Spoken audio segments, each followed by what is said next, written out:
नमस्कार दोस्तों, आप सभी का स्वागत है इस वीडियो में। दोस्तों, ये वीडियो हमारा आज का बहुत ही ज़रूरी होगा, बहुत ही इम्पॉर्टेंट होगा, क्योंकि इस वीडियो में हम बात करेंगे आपकी एयरपोर्ट की नई जॉब के बारे में। यानी कि एयरलाइन इंडस्ट्री से, यानी कि एक फ्लाइट इंडस्ट्री से, या फिर आप ऐसे कह लीजिए जो कि एयरपोर्ट्स की जॉब होती है उससे रिलेटेड यहाँ पर बात होगी।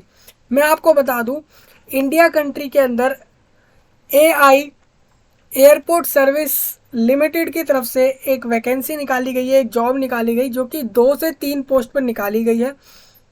और ये वैकेंसी जो है वो लगभग 1000 पोस्ट के जितनी है, मतलब कि 1000 लोग ऐसे हैं जिनको ये जॉब मिलने वाली है। मैं आपको बता दूं, इंडिया कंट्री के अंदर ये जो AI एयरपोर्ट सर्विसेज लिमिटेड है, इन्होंने अपने अपने अपने वहाँ पे रिक्रूटमेंट कराने के लिए, यानी अपने एयरलाइंस के अंदर रिक्रूटमेंट कराने के लिए टोटल 998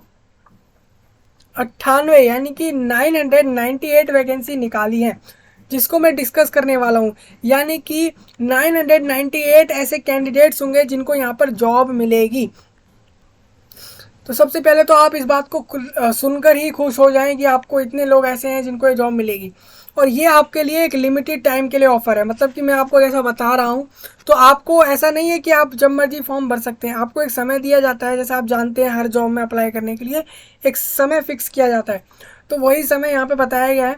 तो मैं आपको बता दूँ, AIALS की ऑफिशियल वेबसाइट है, यहाँ से आपको नोटिफिकेशन की तरफ लेके चलूँगा जो कि रिक्रूटमेंट का है, यानी कि जॉब का है, भर्ती का है, उधर लेके चलूँगा। फिर पहले आपको पूरा नोटिफिकेशन बता दूंगा इस जॉब से रिलेटेड, जैसे कि इस जॉब की एलिजिबिलिटी क्या होगी, सिलेक्शन प्रोसीजर क्या होने वाला है, काम क्या क्या होने वाला है, पोस्ट क्या होने वाली है, फॉर्म की फ़ीस क्या होगी, अप्लाई कैसे करेंगे, कौन कौन से डॉक्यूमेंट लगाएंगे फॉर्म भरते समय, और कैसे, मतलब कि कौन से उसमें फॉर्मेट में अप्लाई होगी, क्या ऑनलाइन में होगी या ऑफलाइन में होगी, अगर ऑनलाइन में है तो कैसे होने वाली है, या फिर अगर ऑफलाइन में है तो कैसे होगी।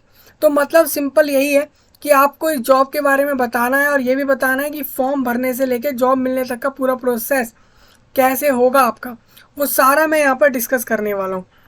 एक एक चीज़ डिस्कस हो जाएगी, तो इससे आपको समझ आ जाएगा कि आपको कैसे अप्लाई करना है इस जॉब पे। तो मैं तुरंत शुरू करता हूँ इस चीज़ को। सबसे पहले देखिए, ये जो ऑफिशियल वेबसाइट है इसकी, मैं इसका डिस्क्रिप्शन में लिंक प्रोवाइड करा दूंगा, एक एक चीज़ का लिंक डिस्क्रिप्शन में प्रोवाइडेड रहेगा। सबसे पहले हम यहाँ पे वैकेंसी के नोटिफिकेशन को डिस्कस करेंगे। जैसे आप देख रहे हैं, ये रिक्रूटमेंट का सेक्शन है, यानी कि यहाँ पे ही आपको पता लगता है कि AI एयरपोर्ट सर्विसेज लिमिटेड ने कौन कौन से नए नए वैकेंसी निकाले हैं। अभी आपको इसके बारे में समझना ज़्यादा ज़रूरी है नहीं कि ये है क्या चीज़। मेनली आप ये समझ लीजिए कि ये एक जो है, मतलब कि एयरपोर्ट पे सर्विस देने वाली कंपनी है। मतलब कि जैसे आपके एयरपोर्ट होते हैं, यानी कि हवाई जहाज़ के अड्डे होते हैं, मतलब कि जहाँ से हवाई जहाज़ उड़ते हैं, जहाँ से फ़्लाइट्स उड़ती हैं और एक एयरपोर्ट से दूसरे एयरपोर्ट पे जाती हैं। स्पेशली इंडिया कंट्री की बात कर रहा हूँ मैं यहाँ पे। तो वहाँ पर जो है एयरपोर्ट पे, यानी कि ग्राउंड पर जो सर्विस देने होते हैं, वो काम करती है ये कंपनी, ये लिमिटेड कंपनी। तो इसी के बारे में मैं आपको बताने वाला हूँ कि अब आप यहाँ पे अप्लाई करेंगे तो आपको सिर्फ इतना जानना जरूरी है कि आपका क्या काम होगा। तो सबसे पहले हम ये वाले नोटिफिकेशन को डिस्कस करेंगे जो आपको सबसे ऊपर दिख रहा है, और ये वाला लिंक है जिसमें आपको पूरा नोटिफिकेशन देखने को मिलेगा। तो अब आते हैं हम नेक्स्ट इस पे। अब देखिए, ये पूरा नोटिफिकेशन में डिस्कस कर लेता हूँ। सबसे पहले यहाँ पे बोला गया AI मतलब होता है air India air transport services limited, ये पूरा नाम है इसका। उसके बाद यहाँ पे आपको बता दूँ, ये जो है इसका जो मेन ऑफिस है वो कहाँ पर है, तो ये न्यू दिल्ली में जो IGI एयरपोर्ट है, टर्मिनल 2 एयर इंडिया कॉम्प्लेक्स, मतलब आपका जो है GSD building, air India complex, terminal 2 IGI airport के वहाँ पर जो है सेकेंड फ्लोर पर जो है इनका मेन ऑफिस है। मतलब कि मेन वही है, और ये ऑपरेट कर रहे हैं पूरे इंडिया में, लेकिन मेन ऑफिस वही है। नेक्स्ट यहाँ पर यह है कि 30 अगस्त 2023 में नोटिफिकेशन आया है, और अभी इसके लिए आपके पास 8 से 9 दिन बचे हैं बस। Recruitment exercise at Mumbai international airport. अब देखिए, मुंबई इंटरनेशनल एयरपोर्ट में रिक्रूटमेंट हो रही है, यानी कि वहीं पे उधर के स्टेशन के लिए लिया जा रहा है। तो अगर कोई कैंडिडेट इसको हरियाणा, उत्तर प्रदेश, राजस्थान, झारखंड, मेघालय, मणिपुर, त्रिपुरा, आंध्र प्रदेश, अरुणाचल प्रदेश, दिल्ली, हरियाणा या इनमें से कोई और स्टेट से देख रहा है, तो उनको मैं बता दूं कि ये आपकी जो जॉब रहेगी वो मुंबई में रहेगी। यानी कि मुंबई में जो एयरपोर्ट है वहाँ पर आपकी रहेगी। एक तो हैंडीमैन की है, और एक यूटिलिटी यूटिलिटी एजेंट की है। यूटिलिटी एजेंट के लिए मेल फीमेल दोनों के लिए अलग अलग सेपरेट वैकेंसी है। और हैंडीमैन के लिए टोटल वैकेंसी 971 है, यानी कि हैंडीमैन की सबसे ज़्यादा है। उसके बाद मेल में 20 वैकेंसी है यूटिलिटी एजेंट की, फीमेल में सिर्फ 7 है यूटिलिटी एजेंट की। तो फीमेल अगर हो इंटरेस्टेड तो यूटिलिटी एजेंट में अगर अप्लाई करेंगी तो उनके लिए 7 वैकेंसी है।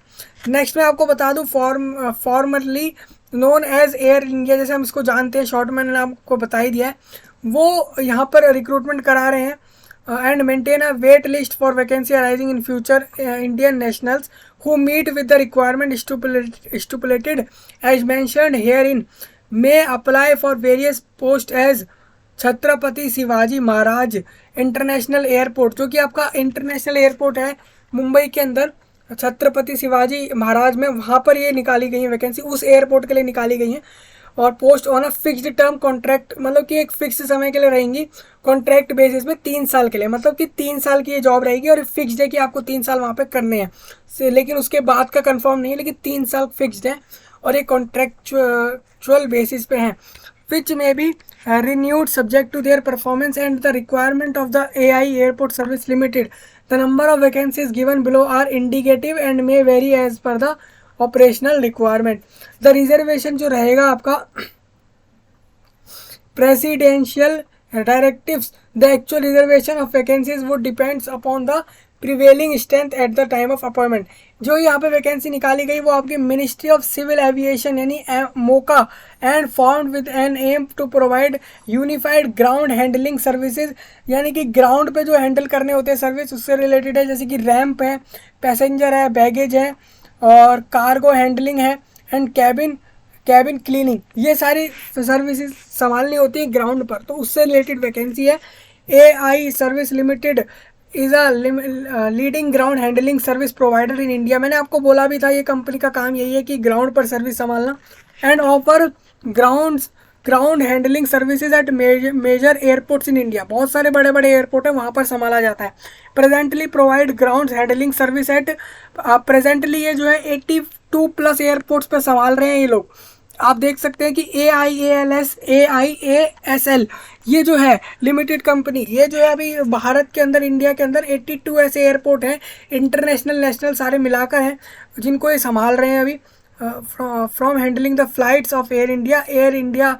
अब देखिए यहाँ पे आपको बता दूँ, apart from handling the flights of air India express and aliens air also provided for 51 foreign schedule airlines, 4 domestic schedule airlines and 8 seasonal charter airlines, 23 foreign airlines availing perishable cargo handling। तो ये सारे काम संभाले जा रहे हैं। अब मैं नेक्स्ट आपको बता दूं यहाँ पे, from being the first and only ground handler in India to handle the Airbus A380 on its maiden flight to India to handling the futuristic 787 Dreamliner at major airports in India. Vision यही है कि to be the leader in providing world class ground handling service at all India airport and expand globally. मतलब इनका main vision यही है कि India है में तो अभी कर ही रहे हैं, लेकिन इनको ग्लोबली मतलब कि इंडिया के अलावा दूसरे कंट्री में भी एक्सप्लोर करना है अपने इस सर्विस को और एक बेहतर सर्विस बन के दिखाना है। मिशन यहाँ पर यही है कि प्रोवाइड करते हैं safe and reliable on time services, deliver the highest quality of service at all Indian airports, providing state of the art ramp equipment, be the epitome of Indian hospitality, processes, continuously improve standards of safety and efficiency, continuous modernization and upgrade of ramp equipment, people to maintain an energetic, qualified and highly motivated professional team रखना, maintain high degree of work ethics. Position आपको बताई मैंने, जैसे कि handyman में आप अगर apply करेंगे तो हैंडीमैन के लिए आपको SSC यानी कि 10th पास होना जरूरी है। मस्ट बी एबल टू, आप पढ़ना मतलब रीड मतलब पढ़ना और अंडरस्टैंड यानी समझना जानते हो। इंग्लिश लैंग्वेज को आपको नॉलेज होनी चाहिए लोकल लैंग्वेज की, यानी कि मुंबई में लोकल लैंग्वेज मराठी है, एंड हिंदी लैंग्वेज की ability to understand and speak is desirable. और यहाँ पर सैलरी जो रहेगी पर मंथ 21,330 रुपये मिलेंगे आपको। और यहाँ पर ये INR यानी कि रुपीज़ है। और अपर एज लिमिट आपको बता दूं 28 जनरल के लिए है, 31 OBC और SC ST में 33 एज रखी गई है। ये मैक्सिमम एज रहेगी, इससे कम वाले जो भी कैंडिडेट अप्लाई कर पाएंगे, इससे ऊपर के नहीं कर पाएंगे। सेम 21,300 रुपये आपके रखे गए हैं यूटिलिटी एजेंट के, मेल फीमेल दोनों के लिए। इसमें 10th पास लिया गया है। और सेम आपको हिंदी लैंग्वेज और आपको साथ में नॉलेज लोकल लैंग्वेज की भी हो। यहाँ पर इंग्लिश की लैंग्वेज ज़रूरी नहीं रखी गई है यूटिलिटी एजेंट के लिए, हैंडीमैन के लिए रहेगी। नेचर ऑफ जॉब फंक्शन की बात करते हैं तो एट द एयरपोर्ट, एयरपोर्ट पे मेनली जो बैगेज होते हैं या कार्गो लोडिंग होती हैं, end of loading from the aircraft, and aircraft से ऑफ लोडिंग होती है, एंड ट्रॉलीज की, एंड ट्रॉली जो होती है कैबिन क्लीनिंग करने का function, like cleaning of the aircraft, assist technicians in the workshop, wheel chair assistant etcetera. Work pattern will be in 3 shift including night shift, weekly off on rotation basis. तो ये क्या है, मतलब ये बोला गया है कि ये 3 शिफ्ट्स रहेंगी, यहाँ पे हो सकती है 3 शिफ्ट के हिसाब से रहेगा ये, इंक्लूडिंग आपका ये जो है नाइट शिफ्ट रहेगा, हो सकता है। And weekly off on rotation, weekly off भी होगा ऑन रोटेशन बेसिस पे, कि कभी आपको दिया कभी किसी को दिया। Career progression based on performance and number of years, entitled for casual leave, sick leave and eligible for EPF and ESI etcetera as per eligibility. अगर आपके हिसाब से आपको यहाँ पे कैजुअल लीव मिलने के चांस होंगे, छुट्टियाँ मिलने की, सिक लीव हो गई, या फिर EPFO या फिर प्रोविडेंट फंड जैसी चीज़ें, ESIC एक्सेट्रा, वो सब आपको मिलेगा। नेक्स्ट यहाँ पे यूटिलिटी एजेंट में यही है कि मेंटेन करना है उनको हाइजीन क्लीननेस को ऑफ द ऑफिस के अंदर, premises located at Mumbai airport like GHD complex, EMD workshop, cargo premises, APEDA facility and ramp operation, and cleaning of toilets and washrooms, cleaning of garbage piles in cargo warehouse, and cleaning of maintenance and hangars and pits due to oil, grease spilling etcetera on daily basis. ये आपको रोज करना होगा। Any other hygiene job allocated time to time. Work pattern will be 3, work pattern ये रहेगा 3 shift including night shift, 3 shift के base पे समय रहेगा। आपको ऐसा नहीं कि तीनों शिफ्ट करनी होंगी, आपको बदलते रहेंगे shift irrespective of gender. And 1 weekly off, आपको 1 वीकली ऑफ मिलेगा, मतलब कि on rotation basis weekly off 1 मिलेगा, ये आपको बता दिया गया। वो संडे सैटरडे जो भी रहेगा वो आपको बताया जाएगा। नेक्स्ट यहाँ पे career progression based on performance and number of years, and title for casual leave, sick leave and privilege leave, and ये सब आपको लीव मिलेंगे अगर आपके लिए आपको एलिजिबिलिटी के हिसाब से मिलते हैं तो।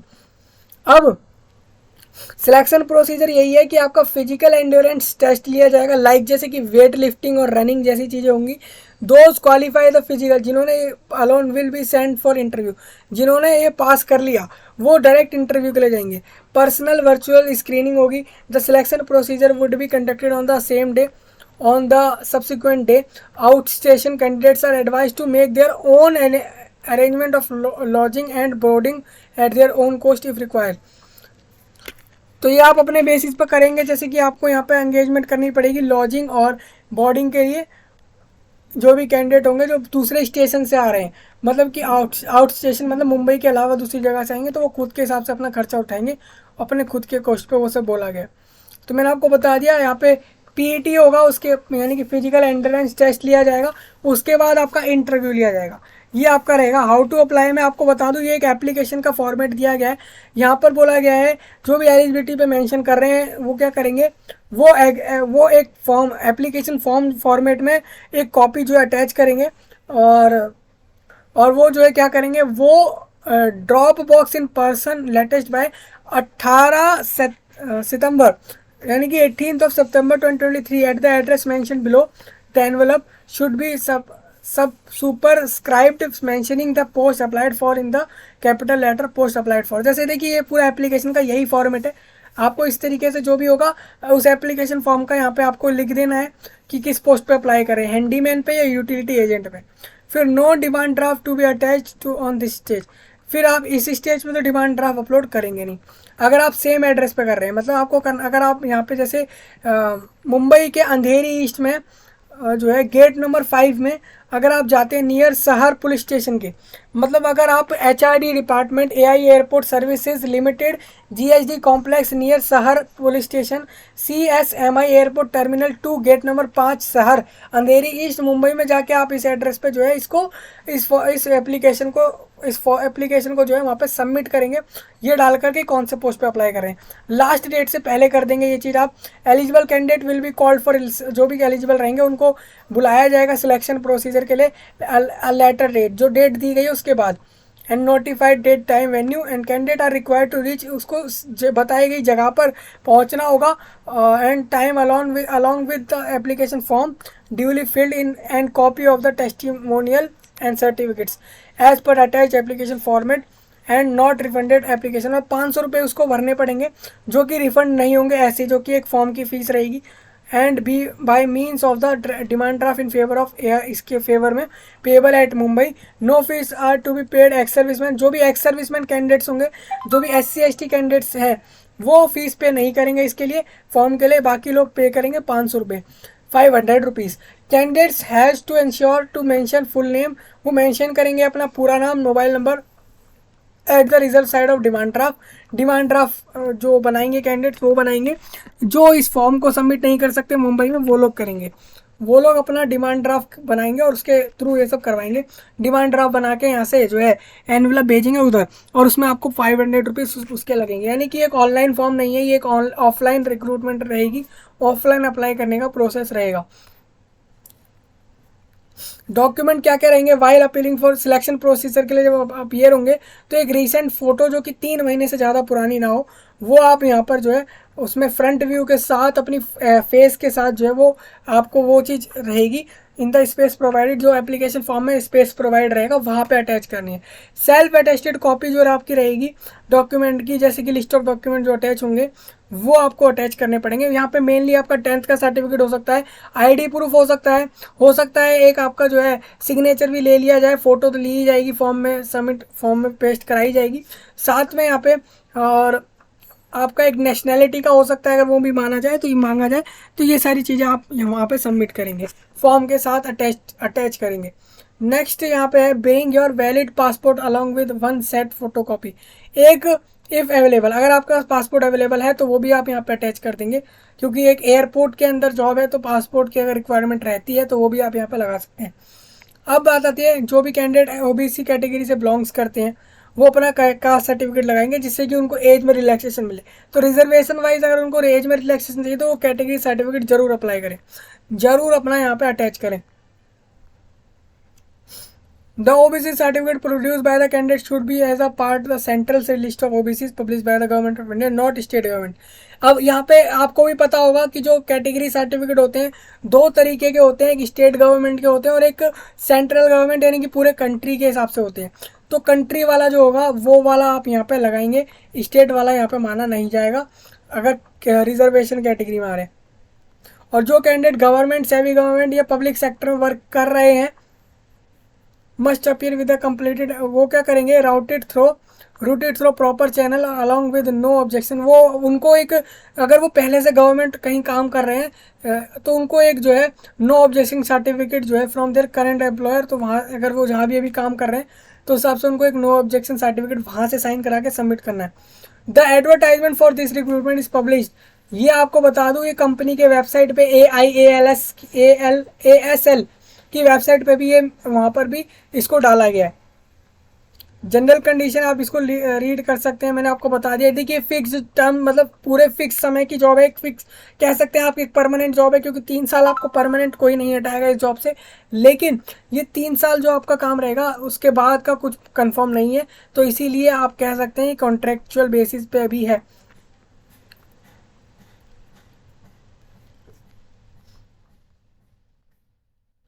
मैंने आपको बता दिया कि फॉर्म की लास्ट डेट जो मैंने आपको बताई है उसको ध्यान रखें। अब यहाँ पर नेक्स्ट आता है कि अब ये क्या चीज़ है, फॉर ऑफिस यूज ओनली, ये मैं आपको बता दूँ ये क्या चीज़ है। जैसे कि आप देखेंगे यहाँ पर दिख रहा है टोकन नंबर है, एलिजिबल, नॉट एलिजिबल, ई और NE, remark, token slip issued at the time of registration to be attach with application, signature of the registering officer, format of, अब देखिए फॉर्मेट ऑफ एप्लीकेशन का दिखा देता हूँ। यही application है, इसका आपको प्रिंट निकालना है और इसको फिल करके सबमिट करना है। यहाँ पर आप देखेंगे लिखा हुआ है, सब कुछ लिखा हुआ है। यहाँ पे पोजीशन आप अप्लाई करेंगे जिसपे, वो यहाँ मेंशन करेंगे। यहाँ पर आप अपनी फ़ोटो लगाएंगे, यहाँ पर पोस्ट में डाल देंगे। सिलेक्टेड स्टेशन मुंबई है, मतलब मुंबई के इस स्टेशन पे, मुंबई के एयरपोर्ट पे जॉब है। शिवाजी, छत्रपति शिवाजी इंटरनेशनल एयरपोर्ट पे जॉब है। Whether there employment exchange, if yes employment registration number, also attach copy of registration card, full name in block letter, अपना नाम डाल देंगे, मिडल सरनेम और सब कुछ आ सकता है यहाँ पे, सरनेम और father name, date of birth, place and state of birth डालेगा यहाँ पे कैंडिडेट। अब देखिए मैं आपको बताता हूँ यहाँ पर क्या बोला गया कि place and state of birth, यानी कि प्लेस आप डाल देंगे जगह, और स्टेट भी डाल देंगे अपने बर्थ का, यानी कि आपका जन्म किस राज्य में इंडिया के और किस जगह पर हुआ। एड्रेस ऑफ करस्पॉन्डेंस, अपना एड्रेस डाल देंगे। पिन कोड स्टेट डाल देंगे, अपना पिन कोड डाल देंगे वहाँ का। फिर अपना टेलीफोन नंबर डाल देंगे यहाँ पे, मोबाइल नंबर, ईमेल आईडी डाल देंगे, और उसके बाद अपना जेंडर बता देंगे, मेल फीमेल जो भी होगा इसमें से। मैरिटल स्टेटस में आप मार्क्स कर देंगे एक्स इन अप्रोप्रिएट वैक्स। अब देखिए मार्क आपको एक्स, मतलब आपको एक्स लिखना है। अनमैरिड, मैरिड, डाइवोर्सी, विडो यानी विधवा, सेपरेटेड यानी अलग रहते हैं, तो जो भी आप करें। नेशनैलिटी में आप डाल देंगे, नेशनैलिटी जैसे मैंने आपको बताया इंडियन होना ज़रूरी है। रिलीजन डाल देंगे अपना। मदर टंग डाल देंगे, जो भी आपकी मातृभाषा हो। पैन कार्ड नंबर डालेंगे, आधार कार्ड नंबर डालेंगे। वेदर SC ST और जो भी इसमें से कैटेगरी हो उसको आप यहाँ पे मेंशन कर देंगे, उसके आगे टिक लगा देंगे या आप उसको फिल कर देंगे। उसके बाद आएगा इंडिकेट कैटेगरी, उसके आगे आपको एक्स करना है। देखिए अब यहाँ पे गलती मत करना है, टिक वाली जो मैंने अभी बताई उसको एक्स मार्क करना, यानी आप अगर जनरल है तो आप उसके आगे ऐसे एक्स कर देना, तो वो लोग समझ जाएंगे कि आप इस कैटेगरी से हैं। अगर एक्स सर्विस मैन हो तो येस और नो बता देना है, और ये सारी चीज़ें पूरा फॉर्म आप इस तरीके से भर लेंगे। आपको मेंशन करना है एक्स, मतलब कि अगर आप देखिए मान लीजिए आपको इंग्लिश लैंग्वेज अगर रीड भी आती है, राइट भी आती है और स्पीक भी आती है, तो आप क्या करेंगे, आप जो है एक्स लिख देंगे उसके आगे। एक्स से उन्हें पता लग जाएगा आपको इस इंग्लिश जो है वो स्पीक भी कर बोलनी भी आती है, पढ़नी भी आती है, लिखनी भी आती है। और इसे हम हिंदी लोकल और मदर टंग जैसी लैंग्वेज में भी आप कर सकते हैं। वर्क एक्सपीरियंस है यहाँ पे, और ये सारा कुछ, ये सारा पूरा फॉर्म का प्रोसीजर है यहाँ तक, यानी कि यहाँ 2 से 3 पेज का पूरा फॉर्म है, इसको पूरा सबमिट कर लेना। अब नेक्स्ट है यहाँ पे डिक्लेरेशन सर्टिफिकेट का फॉर्मेट ये रहेगा, जिसके लिए भी एप्लीकेबल हो इसको लगाए। लिस्ट कौन कौन से डॉक्यूमेंट यहाँ पे अपलोड होंगे जो कि आप लगाएंगे फॉर्म के साथ, तो फॉर्म के साथ अपनी एप्लीकेशन फ़ीस तो आप पे कर ही देंगे। स्कूल लिविंग सर्टिफिकेट, आपने स्कूल जब छोड़ा उसका सर्टिफिकेट आप अपलोड करेंगे यहाँ पे। 10th का 12th का सर्टिफिकेट, अगर 12th भी कर लिया है तो। डिप्लोमा जैसे अगर कोर्स कर लिए हैं तो उसके सर्टिफिकेट्स भी अपलोड कर सकते हैं। मिनिमम तो 10th मांगी है यहाँ पे आपकी, बाकी आप देख लेंगे। ये कैटेगरी सर्टिफिकेट के फॉर्मेट दिखा रहा हूँ मैं आपको। ये OBC का था अभी, उसके बाद ये EWS का है, और ये इनकम टैक्स का है। तो इस तरीके से पूरा मैंने आपको सारे दिखा दिए, आप अप्लाई करें। वैकेंसी अच्छी है, और ये पूरे इंडिया से कैंडिडेट अप्लाई कर सकता है, सिर्फ मुंबई का कैंडिडेट ही नहीं है कि ये महाराष्ट्र का कैंडिडेट नहीं है, सिर्फ अगर वो दूसरे राज्यों से भी है तो भी अप्लाई कर सकता है। डिमांड ड्राफ्ट के थ्रू वो पोस्ट कर सकता है इस चीज़ को, अपने फॉर्म को, और सारा चीज़ फिल करके अप्लाई कर सकता है। मैं आपसे मिलूंगा नए टॉपिक में, तब तक के लिए आप सभी का धन्यवाद।